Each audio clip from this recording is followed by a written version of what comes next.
அடுத்து இந்நிகழ்ச்சியின் சிறப்பு அழைப்பாளர் மதிப்பிற்கு மரியாதைக்குரிய தவ திரு குன்றக்குடி பொன்னம்பல அடிகளார் அவர்களை விழா சிறப்புரை ஆற்றிட கனிவோடு வேண்டுகின்றோம்.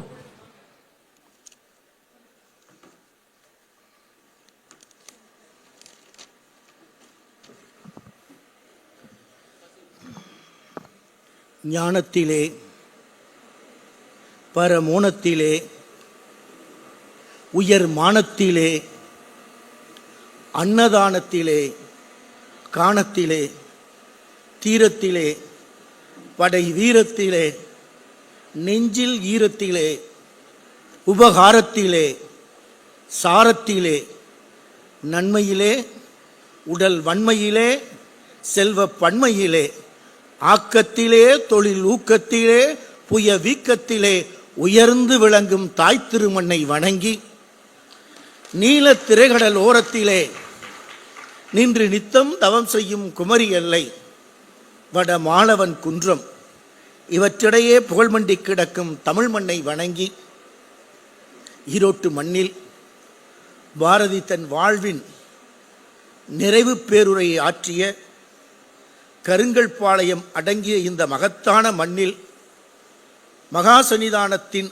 ஆன்மீக பணிகள் மனிதநேயத்தை நோக்கியதாக வளர்ந்த இந்த மண்ணிலே பாரதி விழாவை சீரும் சிறப்புமாக நடத்தி கொண்டிருக்கிற புத்தக திருவிழா என்றால் தமிழகத்திற்கு, இந்தியாவிற்கு, ஏன் உலகிற்கே வழிகாட்டியாக விளங்குகிற நமது மக்கள் சிந்தனை பேரவை தலைவர் அன்புக்குரிய ஸ்டாலின் குணசேகரன் அவர்களே, விழா தலைமை ஏற்றிருக்கிற நமது பேரன்புக்குரிய பத்மஸ்ரீ விருதாளர் SKM மயிலானந்தன் அவர்களே, பவானி நதி பாதுகாப்பு கூட்டமைப்பு தலைவர் டாக்டர் NS சத்தியசுந்தரி அவர்களே, இன்றைக்கு நம் அடிகள் பெருமானின் படத்தை திறந்துவிட்டு சென்றிருக்கிற அன்புக்குரிய பொன்னீலன் அவர்களே, பாரதி விருதின் முதல் விருதை பெற்ற பொன்னீலன் அவர்களே, இந்த விழா அரங்கத்தில் இப்போது பாரதி விருது பெற்று அரங்கத்துக்கும் நமக்கும் பெருமையும் மகிழ்ச்சியும் சேர்த்திருக்கிற பாராட்டுதலுக்குரிய முனைவர் பேராசிரியர் சேதுபதி, கிருங்கை சேதுபதி என்று ஊரால் அழைக்கப்படுகிற அன்புக்குரிய சேதுபதி அவர்களே, நன்றியுரை நவில இருக்கிற மக்கள் சிந்தனை பேரவையின் துணைத் தலைவர் பேராசிரியர் கோ விஜயராமலிங்கம் அவர்களே, மக்கள் சிந்தனை பேரவையின் அனைத்து அன்பு நண்பர்களே, பொன்னமராவதியிலிருந்து வருகை புரிந்திருக்கிற முத்தமிழ் பாசறையின் தலைவர் அரு மாணிக்கவேல் அவர்களே, நம்முடைய பேரன்புக்குரிய ஈரோடு அருள்நெறி மேல்நிலைப் பள்ளியின் செயலர் பாராட்டுதலுக்குரிய திருநாவுக்கரசு அவர்களே, நம்முடைய அருள்நெறி திருக்கூட்டத்தின் அனைத்து அன்பர்களே, பாரதி காட்டிய ஆன்மீகத்தை கடைபிடிக்கின்ற அருள்நெறி திருக்கூட்டத்தின் அனைத்து அன்பு நண்பர்களே, நம்முடைய குன்றக்குடியிலிருந்து வருகை புரிந்திருக்கிற மக்கள் கல்வி நிலையத்தின் தலைவர் நல்லாசிரியர் நாச்சிமுத்து அவர்களே, திருமதி அம்மா கோபி அரங்கசாமி அவர்களே, நம்முடைய பாராட்டுதலுக்குரிய நல்லாசிரியர் நம்முடைய கருப்பசாமி அவர்களே, நம்முடைய எண்ணமங்கலம் பழனிசாமி அவர்களே, இப்படி அரங்கம் முழுவதும் பார்த்து பார்த்து பேச முடியும். காலம் கருதி மாணவர்கள் எப்போது இவர் பேச்சை முடிப்பார் என்று நினைத்து கொண்டிருக்கிற நேரத்திலேயே விரிவாக பேசாமல் சுருக்கமாக பேசி விடைபெறுவதில் மகிழ்ச்சியும் மன நிறைவும். அன்புக்குரிய மாணவ செல்வங்களே, இது நாம் கற்கிற பருவம். நான் உன் முன் தலை குனிந்தேன், உன் முன்னால் தலை குனிந்தேன், பலர் முன் தலை நிமிர்ந்தேன், நன்றி புத்தகமே நன்றி என்று புத்தகத்திற்கு நன்றி கூறுகிற விழா ஈரோட்டிலேதான். நம்முடைய உறவுகள் கைவிட்டு விடலாம், நண்பர்கள் நம்மை நட்டாற்றில் விட்டுவிடலாம், எல்லா உறவுகளும் நம்மை கைவிட்டு விட்டாலும் நம்மை கைவிடாத ஒரே உறவு எது என்று உலகம் முழுக்க கேட்டார்கள். அந்த கேள்விக்கு கிடைத்த ஒரே விடை புத்தகங்கள் புத்தகங்கள் புத்தகங்கள் என்பதுதான் பதிலாக இருந்தது.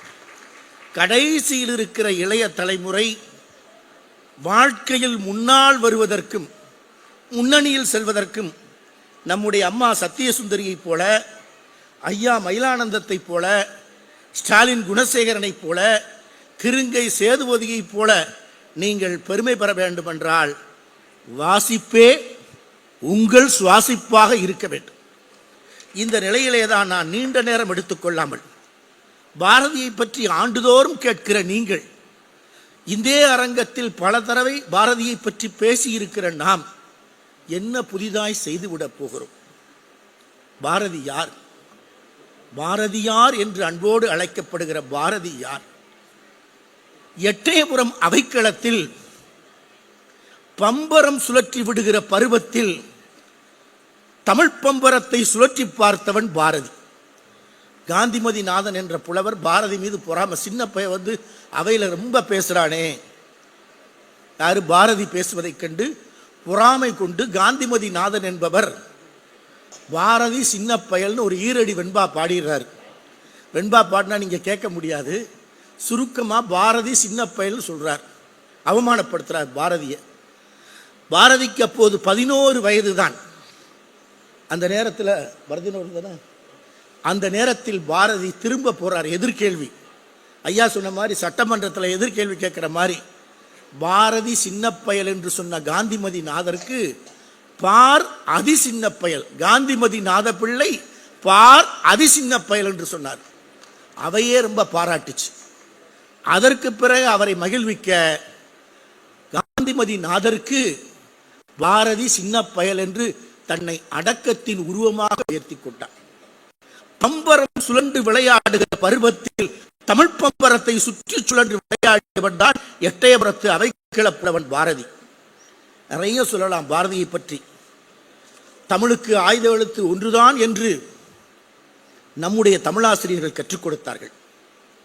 இல்லை, தமிழின் எல்லா எழுத்துக்களும் வெள்ளையருக்கு எதிரான ஆயுத எழுத்துக்கள் என்று மாற்றி காட்டியவன் பாரதி.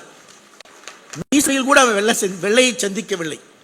39 வயதில் நம்மிடமிருந்து வெகு சீக்கிரம் விடைபெற்று விட்டான். எதற்காக? தன் மீசையில் கூட வெள்ளை வந்து விடக்கூடாது என்று வெகு சீக்கிரம் விடைபெற்று விட்டவன் பாரதி. நண்பர்களே, காசிக்கு போனான் பாரதி. காசியிலே அவன் ஞான வேள்வியாக மாறினான். வங்காளத்து இளை போல மாறினான். மீசை வைத்துக் கொண்டான். ஆச்சாரம் நிறைந்த குடும்பம் அவனை தள்ளி வைத்தது. ஒரு முறை திருவாதிரை விழா, திருவாசகம் பாட வேண்டும், திருவம்பாவை பாட வேண்டும். பாடுவதற்கு யாருமே இல்லை. மீசையை வைத்துக் கொண்டான் பாரதி என்று வீட்டுக்குள்ளேயே விலக்கி வைக்கப்பட்டவன் பாரதி. அந்த நேரம் அத்தை போய் கெஞ்சுறாங்க.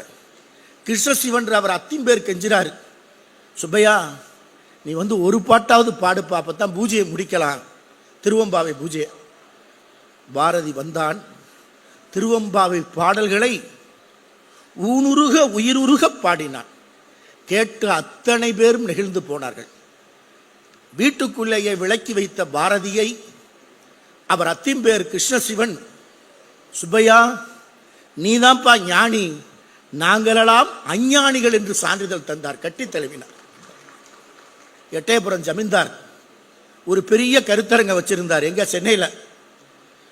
எட்டயபுரத்து எல்லா புலவர்களும் அங்கே போனாங்க. போன எல்லா புலவருக்கும் 500 ரூபா சன்மானம். வாங்கினவங்க அத்தனை பேரும் துண்டக்காரனும் துணியக்காரனும் தங்கம் வெள்ளி மனைவிக்கு வேண்டியதெல்லாம் வாங்கிட்டு வந்துட்டாங்க. 2 நாளைக்கு முன்னாடியே. பாரதி வரல. செல்லம்மாள் கண்களில் சல்லடை போட்டு தேடிக்கொண்டிருக்கிறாள். 4 நாள் கழிச்சு பாரதி வர்றான். 2 குதிரை வண்டிகளில் வருகிறான். ஒரு குதிரை வண்டியிலிருந்து ஒரு பெரிய மூட்டை அவிழ்த்து போடுறான். செல்லம்மாவுக்கும் அவங்க சின்னம்மாக்கும் ஆக நிறைய பொருள் வாங்கிட்டு வந்திருக்காரு நினப்பு. பிரித்து பார்த்தா எல்லாமே புத்தகங்கள். பாரதி சொல்றான், செல்லம்மா கண்களில் கண்ணீர். அடுத்தாத்து மாமியெல்லாம் தங்கம் வெள்ளி வாங்கும்போது நமக்கு கிடைக்கலையே. பாரதிக்கு செல்லம்மாள் தேறுதல் கூறுகிறார். செல்லம்மா, இவையெல்லாம் சரஸ்வதி கடாட்சம், அறிவு கருவூலங்கள், ஞான கருவூலங்கள். இதை எங்கே வேண்டுமானாலும் வாங்க முடியாது. தங்கத்தை வெள்ளியை எங்கே வேண்டுமானாலும் வாங்கலாம், பின்னாளில் உனக்கு நான் அதை வாங்கி தருகிறேன் என்று தேற்றினார். பிறகு செல்லம்மாக்கு 3 கவலை வந்துருச்சு. என்ன? எந்த நேரமும் ஒரு புத்தகத்திலே மூழ்கிடுவாரு, நம்ம கிட்ட பேசக்கூட அவருக்கு நேரம் இருக்காது, படிச்சுட்டு படிச்ச விஷயத்தை பூரா நம்ம கிட்ட திரும்ப சொல்லுவாரு, அதனால வீட்டு வேலையெல்லாம் கெட்டுவிடும் என்று செல்லம்மாள் கவலைப்பட்டாளாம். காசியிலே பாரதி இருக்கிறார். செல்லம்மாட்ட சொல்றாங்க, உன் கணவன் சரியில்லை, காசியில் ஒரு மிகப்பெரிய பயங்கரவாதத்தில் ஈடுபட்டிருக்கான், தேச துரோக செயலுக்கு ஈடுபட்டிருக்கான், உனக்கு உன் கணவனுக்கு பெரிய ஆபத்து இருக்கு. அப்படி கவலைப்பட்டு செல்லம்மாள் கடிதம் எழுதுகிறாள். அதற்கு மறுமொழியாக பாரதி சொல்லுகிறான், செல்லம்மா, என்னை பற்றி யாரோ உன்னிடம் தவறாக சொல்லி இருக்கிறார்கள். ஒருபோதும் இதை எண்ணி நீ கவலைப்படாதே. எப்போதெல்லாம் உனக்கு கவலை தோன்றுகிறதோ அப்போது தமிழை படி, கவலையை மறப்பாய் என்று சொன்னார். செல்வத்துக்கு அடிமைப்பட்டவன் அல்ல, செல்வாக்கிற்கு அஞ்சியவனும் அல்ல. எட்டயபுரம் ஜமீன்தார் பவனி வந்தா வாங்கா ஊதுவாங்க. அப்ப ஊர்ல இருக்க அத்தனை பேர் எழுந்து நின்று மரியாதை செலுத்தணும். அப்படி ஒரு நாள் ஜமீன்தார் வந்துகிட்டு இருக்கார், பவனி வாங்கா ஊதிக்கிட்டு இருக்கான். ஆனா பாரதியை சுத்தி இருக்க அத்தனை பேர் எழுந்திருச்சு கும்பிடு போடுறாங்க. பாரதி எந்திரிக்கல. அவன் என்ன பண்ணிக்கிட்டு இருக்கான்? செல்லியின் கவிதைகளை நண்பர்களிடம் சிலாகித்து பேசிக் கொண்டிருக்கிறான். என்ன பாரதி இப்படி செய்யறன்னு கேட்கிறாங்க. It is proclamation of stupidity என்றான். இது அடிமுட்டாள்தனம் என்று சொன்னவன் பாரதி. அதனாலதான் காந்தியை எங்க சந்திக்கிறார்? சென்னையில். காந்தியடிகள் தென்னாப்பிரிக்காவுக்கு அருமையாக அந்த காந்தியடிகளின் வரலாற்றை மிகச்சிறப்பாக சுதந்திர சுடர்களை பதிவு செய்திருக்கிறார்கள். நம்முடைய பாராட்டுதலுக்குரிய ஸ்டாலின் குணசேகரன். இளைஞர்கள் வாங்கி படிக்கணும். இந்த நாட்டின் வரலாறு என்பது தியாகத்தின் வரலாறு, தியாகத்தின் பேரில் இரத்தத்தை செந்நீரை சிந்திய வரலாறு. அந்த வரலாற்றை நீங்கள் வாசிக்க வேண்டும். இப்ப பாரதி என்ன செய்கிறார்? புரோக்ரேஷன் ஆஃப் ஸ்டூபிடிட்டி என்ற பாரதி காந்தியடிகளை சந்திக்கிறார். காந்தியடிகள்கிட்ட கேட்கிறாரு, இன்னைக்கு மாலையில திருவள்ளிக்கணியில் ஒரு கூட்டம் நீங்க வரணும். காந்தியடிகள் சொல்றாரு, இன்னைக்கு முடியாதுங்க, நாளைக்கு வச்சுக்கலாமான்றார். வேகமாய் எழுந்தான் பாரதி. சாரி மிஸ்டர் காந்தி அவர்களே, இன்றைக்குத்தான் அந்த கூட்டம் நடைபெறும், உங்களுக்கு பதில் நானே அதற்கு தலைமை தாங்குவேன் என்று சொல்லிவிட்டு போனான் பாரதி. அதிர்ந்து போனார் காந்தி. யார் வருங்கிறார்? பக்கத்தில் இருக்கிறவங்க சொன்னாங்க, இவர்தான் எங்கள் தேசிய கவி என்றார்கள். பாதுகாக்கப்பட வேண்டியவர், பத்திரப்படுத்தி வையுங்கள் என்றார். நாமோ காந்தியடிகளையும் பாதுகாக்க தவறி போனோம், பாரதியையும் பாதுகாக்க தவறி போனோம். அன்புக்குரிய மாணவ செல்வங்களே, தென்னாப்பிரிக்காவுக்கு ஒரு ஜூனியர் அட்வொகேட்டா போனார். நம்ம ஸ்டாலின் குணசேகரன் அட்வொகேட் தான். ஜூனியர் அட்வொகேட்டா போனவர் ஒரு வழக்குக்கு போனார்.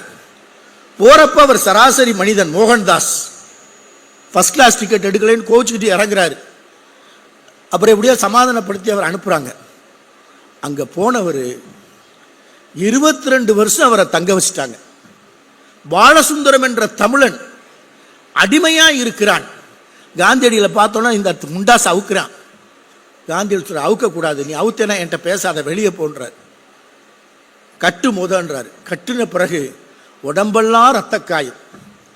என் முதலாளி என்னை அடிச்சு நொறுக்கிட்டாரு, என்னை காப்பாத்துங்க எஜமான்னு அழுகிறார். காந்தியடிகள் சொல்லுகிறார், பாலசுந்தரம் வழக்கை ஏற்றுக்கொண்டு மிகப்பெரிய நிவாரணத்தை அவருக்கு பெற்றுத் தருகிறார். ஒரு பாலசுந்தரம் அல்ல, எத்தனையோ பாலசுந்தரங்கள். அந்த விடியலுக்கு காரணம் மகாத்மா காந்தியின் அகிம்சை போராட்டம். தென்னாப்பிரிக்கா ஒரு சட்டம் போட்டுருச்சு. என்ன சட்டம்? இந்தியர்களுடைய திருமண சட்டம் செல்லாது. நீங்க அம்மா சொன்ன மாதிரி சுடுகாட்டில் பேயின்ற மாதிரி நீங்க இந்தியாவில் திருமணம் செஞ்சாலோ இங்க உங்க முறைப்படி திருமணம் செய்தாலோ அது சட்டத்துக்குள்ள வராது. அப்ப என்ன செய்யணும்? எங்க முறைப்படி தான் செய்யணும். வீதியில் இறங்கி போராடினார்கள். அதில் தீரமாய் கடைசி வரை போராடியவர்கள் தமிழர்கள் மட்டும்தான். இப்ப காந்தியடிகளை வள்ளியம்மையை சிறையில் அடைச்சிட்டாங்க. உயிர் போகிற நிலையில் இருக்கிறா வள்ளியம்மை. ஜம்மு காலத்தில் சுருட்டி கொடுக்குறாங்க. அப்போ காந்தியடிகள் கண்களில் கண்ணீர் கொட்டுது. வள்ளியம்மை காதில் கேட்குறாரு, என்ன வள்ளியம்மை, நீ சிறைக்கு போனதுக்காக வருத்தப்படுறியா? மரணத்தின் கடைசி நொடியில் பிரகாசமான கண்களோடு அந்த பெண் சொல்லுகிறாள், ஒருபோதும் நான் சிறை போராட்டத்தில் கலந்து கொண்டதற்கும் சிறையில் இருந்ததற்கும் வருத்தப்படவில்லை. இன்னொரு முறை சிறைக்கு செல்லுகிற வாய்ப்பு கிடைத்தாலும் செல்ல சித்தமாக இருக்கிறேன். ஜம்மு காலத்தில் சுருட்டி கொடுக்குறாங்க, சாக போகிறான். சில நாட்களில் வள்ளியம்மை மடிந்து விட்டாள். காந்தியடிகள் கண்களிலே கண்ணீர். வள்ளியம்மை தான் கண்களை திறந்து விட்டாள். தமிழர்களை பார்க்கிற போது என் உறவுகள் என்றுதான் எண்ணுகிறேன். எனக்கு அகிம்சையை கற்றுத்தந்தவர்கள் தமிழர்கள் தான். ஒரு சாதாரண மோகன்தாஸை காந்தியாய் மாற்றியவர்கள் தமிழர்கள் தான். அதற்காகத்தான் நான் தமிழை கற்றுக்கொள்ள ஆசைப்படுகிறேன். அதற்காகத்தான் நான் திருக்குறளை கற்றுக்கொள்ள ஆசைப்படுகிறேன். என் பணிச்சுமை காரணமாக கற்றுக்கொள்ள முடியாமல் போயிற்று என்று வருத்தப்படுகிறார். எப்போ கேட்டாலும் சொல்லுவார், கற்க கசடர கற்பவை கற்றபின் நிற்க அதற்கு தக. 2 வரி செயல் சொல்லுங்க, இந்த குறளை தான் சொல்லுவார். அவர் நடத்திய டால்ஸ்டாய் பண்ணையில் தமிழாசிரியருக்காக எவ்வளவு வேண்டுமானாலும் செலவழிக்க தயாராக இருந்தார். இந்தியாவுக்கு மகனுக்கு எழுதுறார், ஒரு நல்ல தமிழாசிரியர் அனுப்பி வை, வர்ற வரைக்கும் அவர் தான் தமிழாசிரியர். எண்ணி பார்க்கிறோம். அந்த மகாத்மா காந்தியடிகளை அதிர வைத்த 2 தமிழர்களில் ஒருவர் பாரதி, இன்னொருவர் ஜீவா. குன்னக்குடி பக்கத்தில் ஆசிரமத்துக்கு வர்றார், ஜீவா ஆசிரமத்துக்கு. யாரு? காந்தியடிகள். அவரை பார்க்க கோடிக்கணக்கில் மக்கள் காத்து கிடக்கிறாங்க. அவர் வெளியசைவுக்கும் விரலசைவுக்கும் அவர் வார்த்தைகளுக்கும் கோடிக்கணக்கான மக்கள் காத்து கிடக்கிறார்கள் மகாத்மா காந்தியை பார்க்க. இவர் எங்க போறாரு? குன்னக்குடிக்கு பக்கத்தில் ஒரு குக்கிராமம், சிராவயல் என்ற கிராமம். அந்த ஆசிரமத்தை ஜீவா நடத்திக்கிட்டு இருக்கார். ஜீவாவை பார்த்து கேட்கிறாரு, ஜீவா உங்களுக்கு எவ்வளவு சொத்து? தன் கையால் தான் நூற்ற 10,000 கஜம் நூலை ஜீவா காந்தியடிகளுக்கு பரிசா தர்றாரு. காந்தியடிகள் கேட்கிறார், உங்களுக்கு எவ்வளவு சொத்து? இல்ல, தேசம்தான் என் சொத்து என்று ஜீவா சொன்னார். திரும்ப காந்தியடிகள் சொன்னார், இல்லை ஜீவா, நீங்கள் தான் தேசத்தின் சொத்து என்று காந்தியடிகள் சொன்னார். இப்படித்தான் தமிழர்கள் மகாத்மா காந்தியடிகளது வாழ்வில் மிகப்பெரிய தாக்கத்தை ஏற்படுத்தியவர்கள். இங்கே நம்ம சேதுபதிக்கு பாரதி விருது. அவர் எழுதியிருக்கிற நூல் பட்டியலுக்கே பாரதி நூலகம் என்று சொல்லலாம். நூற்றுக்கணக்கான பாரதி நூல்களை எழுதியிருக்கிறார். அவர் நம் மண்ணை சேர்ந்தவர், ஆதீனத்தின் பள்ளியில் பயின்றவர். அதையெல்லாம் விட தனிச்சிறப்பு, சேதுபதிக்கும் பாரதிக்கும் பெரிய தொடர்பு. சேதுபதி பாரதியிடம் தமிழ் கற்றார்.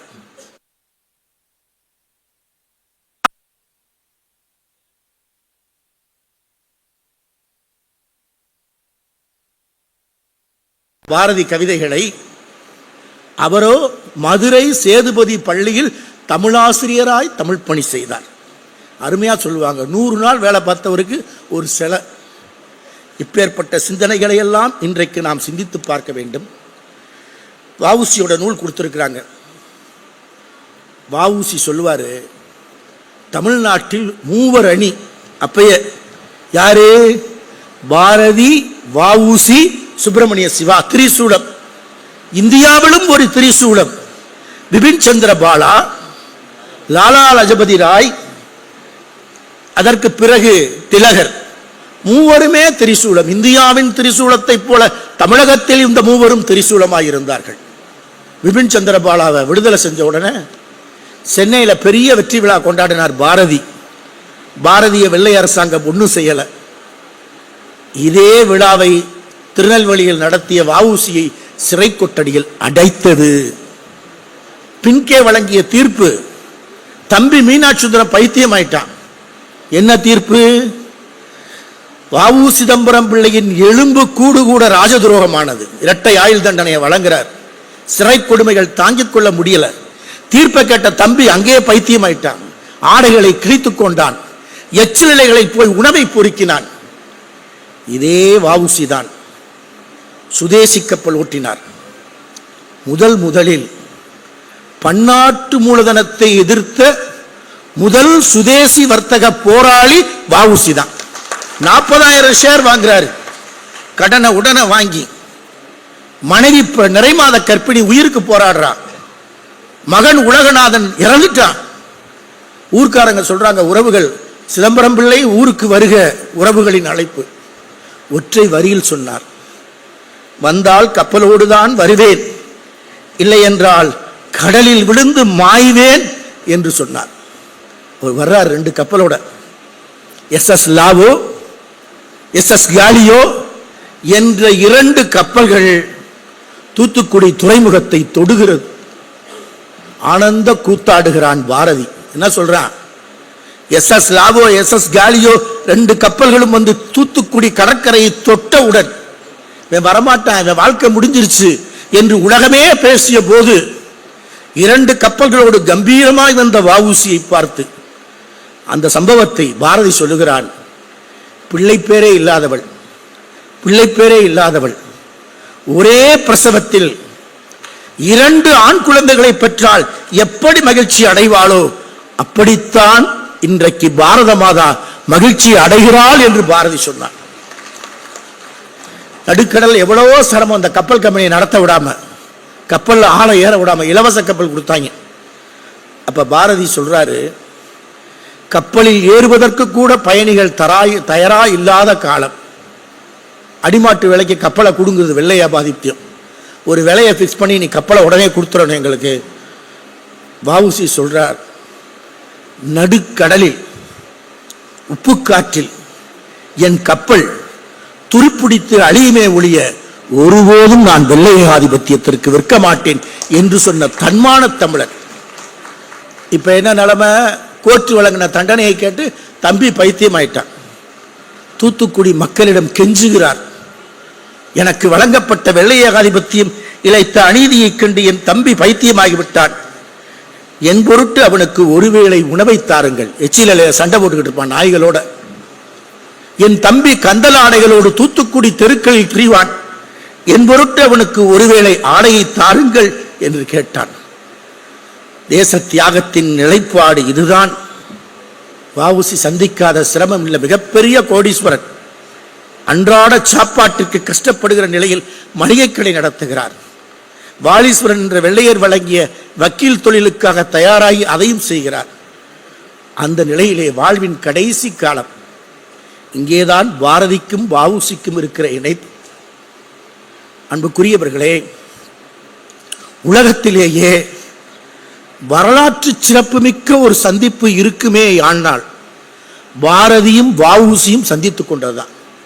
கடற்கரையில பார்க்கிறார் வ.உ.சி, சொல்றார், பாரதியை சந்தித்த பிறகு என் உள்ளத்தில் ஒரு மின்மினி சுதேசி ஒளி, சுதந்திர சுடர் ஒளி விட்டு பிரகாசிக்கிறது.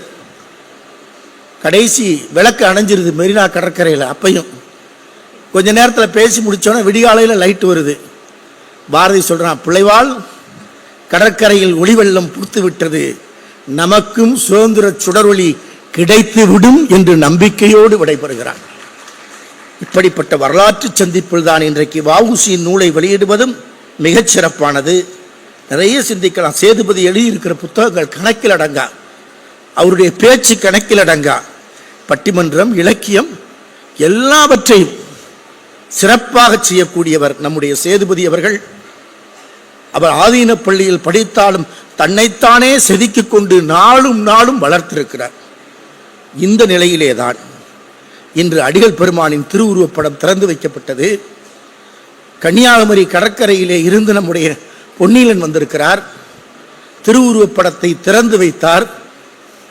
மண்டைக்காடு மதக்கலவரத்தை தன்னந்தனியாய் காவி உடுத்திய துறவியாய் சென்று பணி செய்தார்.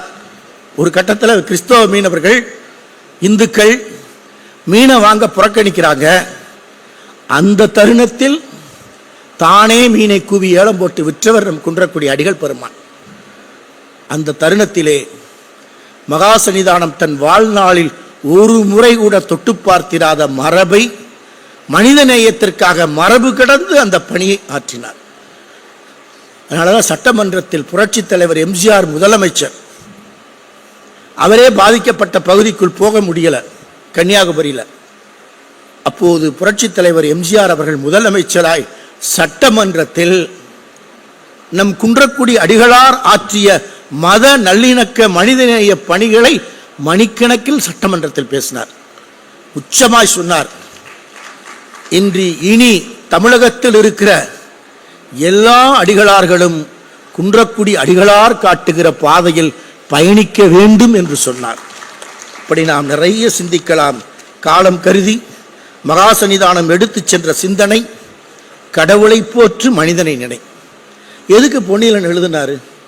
அடிகளாரை பற்றி, ஒரு காவி உடுத்திய துறவியை பற்றி மார்க்சிய விஞ்ஞானத்தில் ஊறி திளைத்த, கொள்கையில் ஊறி திளைத்த பொன்னியலன் ஏன் எழுதணும்?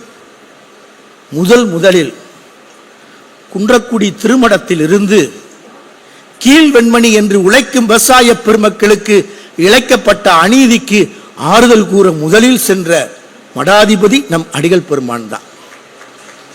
ஜாதி பந்தி இருக்கக்கூடாது, சமத்துவமா தான் இருக்கணும்னாரு. மகேஸ்வர பூஜை நடைபெறுகிறது, அதில் ஜாதி பந்தி இருக்கக்கூடாது, சமத்துவ பந்தி இருக்க வேண்டும் என்று சொன்னவர் நம் அடிகள் பெருமான். மண்டைக்காடு பிரச்சனையை பற்றி சொன்னாங்க. இதை போல நிறைய விஷயங்கள் அடிகள் பெருமான் ஆற்றிய அறிவுலகத்தின் பணிகள், அறிவியலை ஆன்மீகத்தை இணைத்து அவர் ஆற்றிய பணிகள். குணக்குடிக்கு பக்கத்தில் ஒரு கிராமத்தில் தீப்பிடிக்குது, கொரட்டின்னு பேரு. கொல்லிவாய்ப்பு சாசு வந்துருச்சுன்னு சொல்லி எல்லாரும் அலறி அடிச்சு ஓடுறாங்க. நம்ம அடிகள் பெருமான் அங்கே போறாரு, மக்களை சமாதானப்படுத்துறாரு. சாமி, எங்க ஊரை கொல்லிவாய்ப்பு சாசு பிடிச்சுக்கிருச்சு, அதை நீங்க அவசியம் விரட்டித்தான் ஆகணும். சரிப்பா, விரட்டுவோம் சாமி. பாமர மக்களை, படிப்பிரிவு இல்லாத மக்களை அவர்கள் பாதையிலேயே சொன்னாங்க, என்ன நீ கவலைப்படாதப்பா, நான் கொல்லிவாய்ப்பு சாச விராட்ட ஒரு மந்திரவாதி அனுப்புறேன். எந்த மந்திரவாதியை அனுப்பினார்கள்? காரைக்குடியில் இருக்கிற central electro chemical research institute, மத்திய மின்வேதியியல் ஆய்வகத்தை விஞ்ஞானிகள் அனுப்புனாங்க. இந்த கிராமத்து குடிசையெல்லாம் தீப்பிடிக்குது, என்னன்னு கண்டுபிடிச்சு சொல்லுங்க. அவங்களும் ஆய்வு செய்தாங்க, டிடெக்ட் பண்ணிட்டாங்க. என்ன, ஒயிட் பாஸ்பரஸை இரவு நேரத்தில் வைக்கிறாங்க, காலையில் சூரிய ஒளி பட்டவுடன் குடிசைகள் எரிகிறது, அத்தோடு வீட்டுப் பொருள்களும் எரிகிறது. இதை சொல்லிட்டு அவங்க விடைபெறப்ப நம்ம அடிகள் பெருமான் சொன்னாங்க, உங்க வேலை முடியலை, நாங்கள் தான் சொல்லிட்டோமே இந்த கெமிக்கலால் தான் இந்த தீ பிடிக்குதுன்னு. இல்லைப்பா, மேற்கூரை எரிஞ்ச கண்டுபிடிச்சிங்க, கூரைகளுக்கு கீழே இருக்கிற அடுப்புகளை நீங்கள் தான் எரிய வைக்க வேண்டும். வறுமை எதிர்த்த போரை நாம் தொடங்க வேண்டும். ஏழ்மை எதிர்த்த போரை குன்றக்குடி ஆதீனமும் காரைக்குடி சிக்கிரியும் இணைந்து செய்ய வேண்டும் என்றார்கள். 1977 தொடங்கிய அந்த பணி 1983 நாடாளுமன்றத்தில் திருமதி இந்திரா காந்தி அம்மையார் அவர்கள் குன்றக்குடி மாடல் என்று பிரகடனம் செய்தார்கள். இதை போன்று நிறைய சிந்திக்கலாம். அவர்களது திருவுருவப் படத்தை அவர்கள் 100 நேரத்தில் திறந்து வைப்பது மிகுந்த பெருமைக்குரியது. பாரதி ஞானத்தை தேடியவன். அவனுக்கு யார் ஞானத்தை கற்றுத்தந்தா? சேதுபதி நல்லா சொல்லுவார், குள்ளச்சாமி என்ற அழுக்கு முட்டை சாமி. அவரை பார்த்து பாரதி பயப்படுறான், பயப்படாத, எனக்கு வெளியே தான் அழுக்கு, உனக்கு உள்ளுக்குள்ள அழுக்கு. பாரதி ஞானம் பெற்றான். அப்படிப்பட்ட நிலையிலே தான் நிறைய நாம் சிந்திக்கலாம். பாரதியின் பாதையும் மகாசன்னிதானத்தின் இலக்கும் ஒரே தளத்தில் இருந்தது. பாரதி யுகசந்தி என்ற ஒரு தனி நூலை, அற்புதமான ஆவணத்தை மகாசன்னிதானம் எழுதியிருக்கிறாங்க. அது தவிர தொழிற்சாலைகள் அவங்க என்ன பேர் வைப்பாங்கன்னா, பாரதி பொட்டாசியம் குளோரைட் தொழிற்சாலை, குன்றக்குடியில் இயங்கிய தொழிற்சாலைக்கு பேர். நேருஜி பாலித்தீன் தொழிற்சாலை, பெரியார் முந்திரி தொழிற் கூட்டுறவு சங்கம், அண்ணா காரிய அமில மின்கல கூட்டுறவு சங்கம். இதுல பெரியார் முந்திரி சங்கம் தான் இன்னைக்கு இயங்கிக்கிட்டு இருக்கு. அதை உங்கள் சிந்தனைக்கு விட்டு விடுகிறேன்.